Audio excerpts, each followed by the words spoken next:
have, stayed, I think, out of Somaliland for quite some time. And maybe this is the time for me to also pay back to this country. There's nothing like home. This is home, home, home. A lot of people who have got, resources, especially Somalilanders and others lately, have decided to invest in Somaliland. And this project is a manifestation of that. There are a lot of good factors that are present in Somaliland which are very, very good for business. There is peace and security in Somaliland. Factories are really cropping up in Somaliland as we speak. There is a lot of, I think, milk coming from abroad, Saudi Arabia, Yemen, and the rest.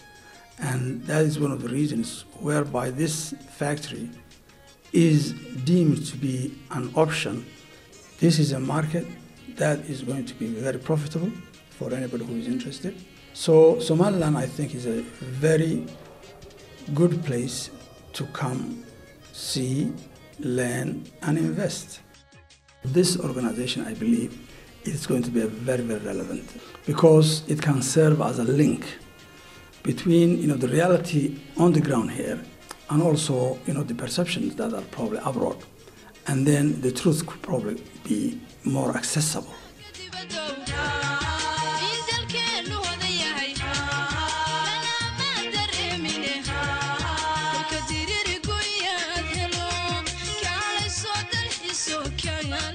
That can encourage people to come and visit, learn, and then see what partnership opportunities there are in Somaliland.